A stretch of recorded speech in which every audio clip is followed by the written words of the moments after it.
Hello. Thanks so much for watching. I am here today with my friend, professional organizer and move manager, Bridget Flynn. Welcome, Bridget. Hi, Linda. Thanks. Thanks for joining again today.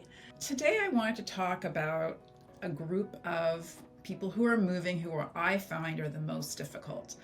And that would be the downsizers. Because I think when you're moving to a bigger house, you've got plenty of room, bring all your stuff, you'll find a place for it, right? Just shove it somewhere. But when you have to move to a smaller place, it gets a lot more difficult. And my clients stress about that. And I was hoping that you would have some advice for them. I do have some Yay! advice for those I knew it. downsizers.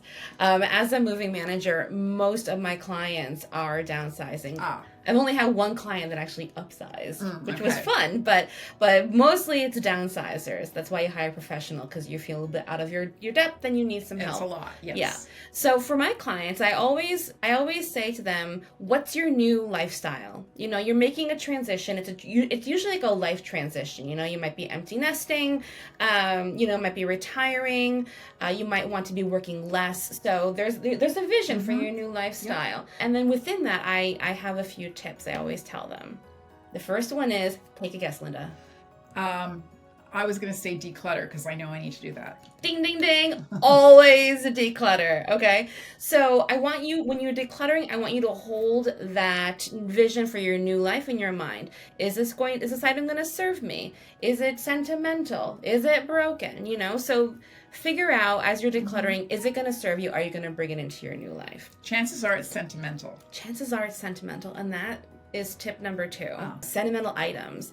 Families that are established always have lots of sentimental items. Sentimental items and very little storage. Correct. In the new space. So they have to decide what's going to stay, what's going to go. And that can often break hearts, you know. I say have one bin per family member and make it a big bin. Like, don't skimp. Make it a big bin, you know? Okay. And then with the other items that you want to keep, you can either take a picture of them and keep it and make a photo album for yourself. You can also, like, if it's a piece of fabric or a little something, you can just, like, you know, cut a little snippet of it and put it into the photo album, you know, so that you're not away from the essence of that item. Like a memory book kind of Yes, thing. exactly. Like a memory That's really scrapbook. nice. It is really nice. The third thing I say is take a look at multi-use items. When you're downsizing, you are reducing the square footage of your home. You might not have as much space for entertaining or for doing your hobbies, you know,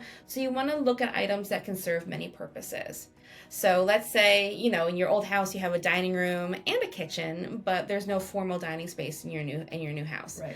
So your kitchen table is going to have to serve for your formal and informal dining, and it also might have to serve as like a sewing table or a crafting table, you know, or even your home office. So that table has to serve many functions, and you have to make sure that you choose the right one to bring in. So does that mean maybe none of your tables work and you have to get something new? Yes, that Right, can often for happen. that space. Yeah.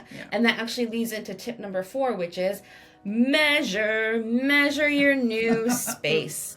Yes, I have been on unpacking jobs where, you know, the movers bring everything in, and I'm like, where's your sofa? She's like, the client says, oh, it didn't fit. The movers could not fit it through the doors because the doors were too skinny and it couldn't around this. Yeah. So they didn't measure their sofas. They just eyeballed it. So I always say, measure your furniture, measure the new space, even if it's just, you know, a bit rough, and make yourself a little floor plan. Nothing fancy, but really the measuring is critical to the success of your space not feeling crowded and feeling like home. Those are really, really great tips.